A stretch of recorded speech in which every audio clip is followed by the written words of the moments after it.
皆さんこんにちは、五野へみきです。社内でプレゼンをする、上司からフィードバックをもらう、そういう時になんか自信がなさそうだったねと言われてしまったなんて経験はありませんか？こういうご相談をよくいただくんですよね。たくさんの人の前で話す、例えばプレゼン、朝礼、結婚式でのスピーチ、あとはセミナー、勉強会、会議で進行役を務める、こういった人前で話す機会で自信がなさそうだったね、こういうふうに言われると困りますよね。思われたくないですよね。自信がなさそうだったねって言われる方はなんでだろうって思われると思うんですけれども、なぜかって突き詰めた時に私に自信がないからだよなって自分を責めてしまう方ね、いらっしゃるかと思うんですけれども、今日はねそういう話ではなくて、その自分を責めましょうという話じゃなくて、対策を練っていきましょうという話ですね。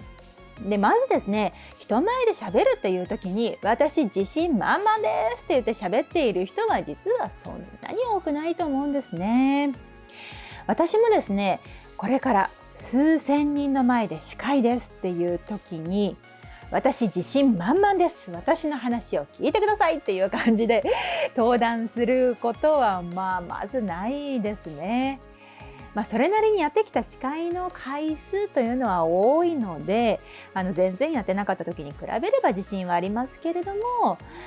そうですね、逆に自信満々、今日は自分の気持ちに余裕があるみたいな時の方が失敗しやすいなって思ってます。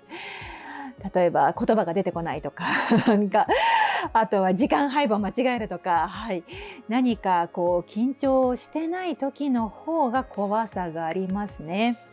だから毎回少し不安がある時の方が、うまくいくと言いますか、事前にやっぱりこういう準備をしようとか、原稿を読んでおこうは当然ですけれども、原稿をアレンジするところはちょっとメモしておこうとか、必ず何百回としかやってますけれども、必ずリハーサルはするとか、そういったところで、不安を解消していくわけですけれども、全然不安がない、全然緊張しないっていう時の方がうまくいかないなっていう印象があります。なので私自信満々ですになる必要がまずないわけですよ。でも自信がなさそうって言われるの困りますので、自信ありそうに見えればいいわけですね。なので今日はですね、自信がなさそうと言われる原因を3つに絞ってお伝えしまして、その対策をご紹介していきます。原因って本当、10人十色で、人それぞれなので、今日の3つだけが正解なわけではないんですけれども、分かりやすく対策を打ちやすいところで考えています。スピーチトレーニング。それでは自信がなさそうと言われる原因と対策その1です。習ったことがない。これはね大きいと思うんですよね。日本人って義務教育でスピーチってなかなかやらないですよね。これ欧米圏だと中学生とかもう小学生とかそういった時からディベートをする、プレゼンをする、そういう機会が多いっていうのをよく聞くんですよね。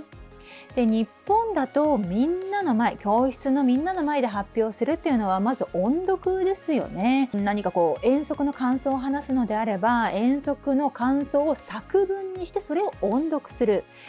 私は遠足でどこどこに行きました、こういうふうになるので、音読はスピーチじゃないので、スピーチは習ったことがないというふうになりますね。じゃあ習ったことがないに対する対策です。一回教育のせいにする。これですね。人のせいにするってね、良くないことではありますけれども、その自信がなさそうって言われる方の傾向として自分を責めてしまう方が多いんですね。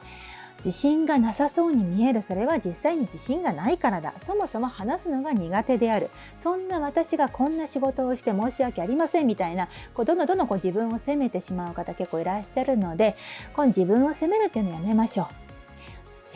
だって習ったことないんですよみたいなねぐらい、まず開き直るところからスタートしたいと思います。スピーチトレーニング。自信がなさそうと言われる原因と対策その2です。ずっと下を向いてしまう。ずっと下を向いてしまうと自信なさそうですよね。私が今こうやってカメラに向いて喋っているのをこういうふうに下に向かって喋るとこうなりますね。何かこうやって読んで、皆さんこんにちは。今日は自信がなさそうと言われる時の対策考えてみたいと思います。どうでしょうかまあ自信なさそうに見えますよね。自信なさそうっていうのと独り言を一人でつぶやいてるみたいに見えますね。でこれ原稿を丸暗記しようって思ってる方いらっしゃるんですけれども、もうそんな必要は全然ないですね。ずっと前を向いてる必要はないわけですよ。私もちょっとこうねカンペを見ながらちょっと時折目線がずれる時がありますけれども、こうやってずっと前にねカンペを受ける場合はこういうふうにカンペを見る時とカメラを見る時とかあっていいですし、原稿をこうやって持って読む時もなんとかなんですねとか、こういうふうに大事なところはちゃんとこうやって原稿だったりとかメモとかを見てこうなりますみたいな感じで顔を上げる時を作ればそれで大丈夫なんですけれども、これが恥ずかしい、前を向いて喋るのは勇気がいるっていう方も多いですね。ということでずっと下を向いてしまうの対策をご紹介します。最初の挨拶でペコリです。はい、最初の挨拶、皆さんこんにちはとか今日はよろしくお願いしますとか、これは原稿を見なくても言えると思うんですね。でこれをハイテンションでやろうとしたりとか明るく元気にはっきりとかを意識するともう後の言葉が飛んでしまったりとかするので、そうじゃなくてペコリ、皆さんこんにちは、今日はよろしくお願いします、こんな感じでペコリするとですね自然に聞こえますし、その後も自分がぐっと楽になりますので、皆さんこんにちはとか皆さんこんにちはとかじゃなくて、皆さんこんにちは、今日はよろしくお願いします、こういう風になるといいですね。スピーチトレーニング。はい、自信がなさそうと言われる原因と対策その3です。原稿が作文になっている。はい、これはですね、日本語って話し言葉と書き言葉が離れている言語なので、原稿が完全に作文になっているともうその読みは喋りじゃなくて朗読になってしまうんですよね。私のこの動画の喋りもですね、書き起こしをしたらすごく読みづらいと思いますね。で私スピーチトレーニングのコラムも書いているんですけれども、この動画用の原稿をそのままコラムに持ってきたらコラムにならないですね。だいぶ書き直しをする必要があるわけです。で人前で喋るっていう時、あんまり経験がない方はまず原稿を一言一句作るということをされる方が多いですね。でそのこと自体が悪いっていうわけではないんですけれども、この原稿が書き言葉ベースの作文になってしまっていると、ただこれを朗読するっていうのは淡々としているし自信がなさそうに見えてしまいますね。では原稿が作文になっているの対策です。大事なことを2回言う。はい、これ書き言葉の場合は、その文章の場合は同じ言葉2回も3回も出てきたら変、ちょっと頭悪そうに見えるっていうことがありますけれども、喋りの場合はですね、同じ言葉2回も3回も言うっていうのは普通のこと、むしろ大事なことって2回も3回も言う、こういうふうにですね。じゃあですね、この原因と対策その3の冒頭のところ、あえて、作文にしてみました。こちらですね。このまま読むとこうですね。